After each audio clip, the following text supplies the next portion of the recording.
Hi there, Markaboy with you once again. It's a beautiful July summer day and I'm out in the woods off-grid. Some of you may recall that some time ago I installed some new deck posts to support the deck that I'm sitting on here. We took some cedar trees and stripped off the sapwood to reveal simply the heartwood, and the theory is that the heartwood will last a lot longer. Since then I've been contemplating what to do about railings and what have you for safety's sake. It's quite a high deck, and I've come up with the idea to make it sort of yachty with a stainless rail that stops people falling right over the edge, along with a string of stainless wire at 4-inch intervals. So I've assembled a bunch of equipment here and it's time to get started.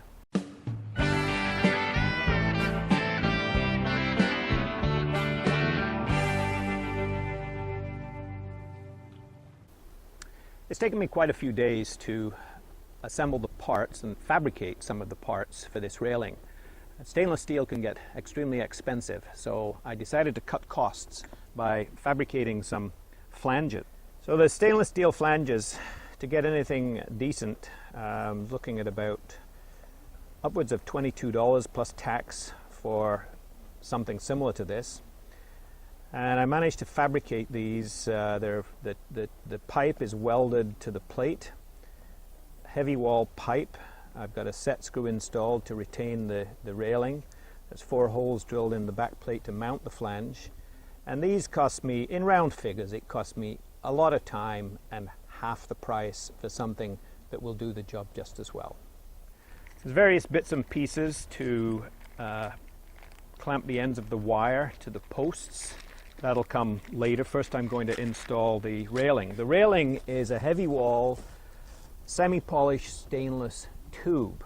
Heavy wall because then it's a lot stiffer. This was quite expensive, but as many of you know from my previous videos, I'm heavily into no maintenance. And these railings will never rust, never rot, and they'll see me out. Also, there's 650 feet of 1/8 stainless steel wire here, which I will be installing probably tomorrow after I've installed the railings. The railings are the first job, so let's get started on that. This is the same hole saw that I used to painfully cut out the disc for the backing plate for the flange. And I'm going to use this to just drill partially into the post, just so it touches at the right and left edges here, and then I'll chisel out the center and it'll be a nice flat surface to mount the flange.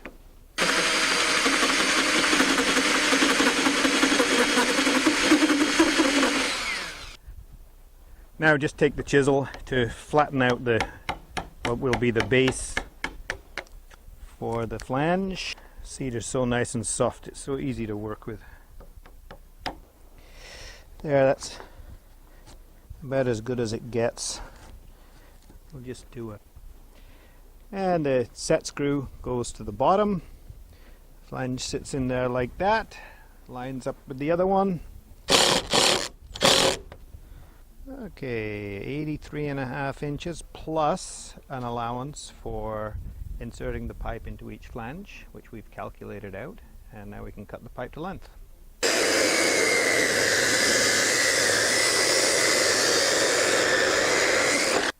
And just in order to protect the pipe, I've got some sheet copper over the vice jaws here, nice and soft, so it won't mar the nice finish on the stainless. Okay, and just slide the flange on here, tap it around. There.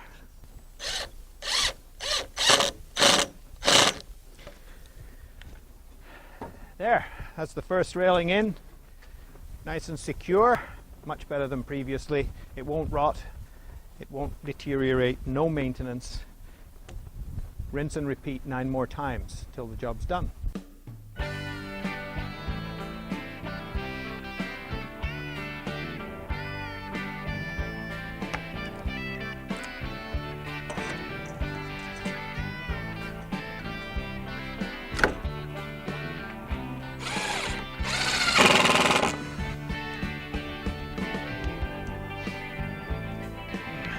There, that was easy.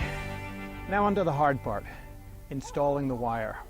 I'm going to string the stainless wire, 1/8 stainless wire, to the inside of the cedar posts using a combination of my hole drilled modified 5/16 lag bolts and these eye straps for the inside corners and one of the outside corners, which I'll point out to you now. I've got a string line set up 4 inches above the height of the deck for my first run of wire. On the inside corners, like we have here, I've got a couple of the eye straps. Instead of, I was planning on using just one, but it turns out I need 2 to position the future wire parallel to the upper rail.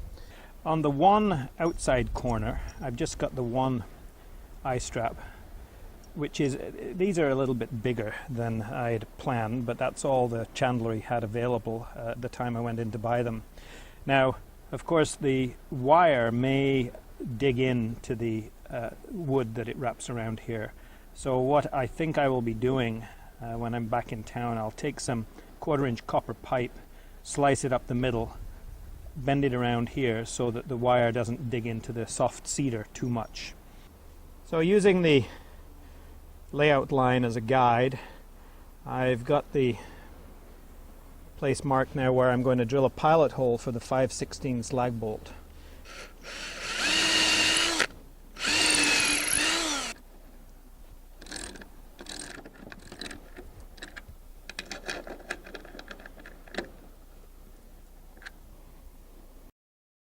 There's 650 feet of 1/8 stainless wire on this spool. I rigged up this handy dandy spool holder so that I can pull the wire out without any danger of it tangling. And I've also got a handy dandy combination crimping and cutting tool. So to start the wire I need a nice clean end, which works really well with the handy dandy cutting tool. Really nice clean end there. And we can start pulling. Now I may have to repeat that as the wire maybe frays a little as we're pulling it through the various fixtures. But we'll see what happens.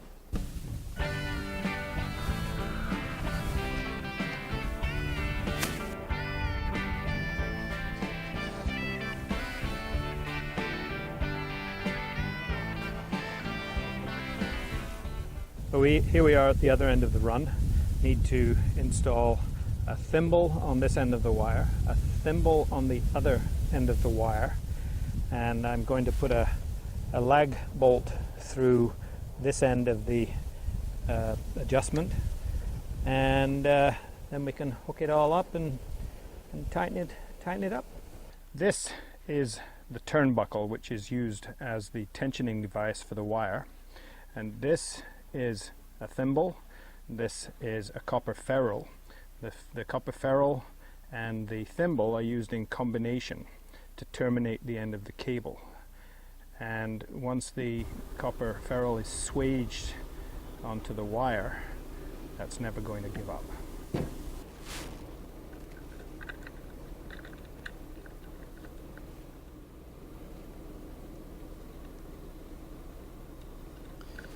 There, that's the adjustable end completed. Now it's off to the other side to the fixed end.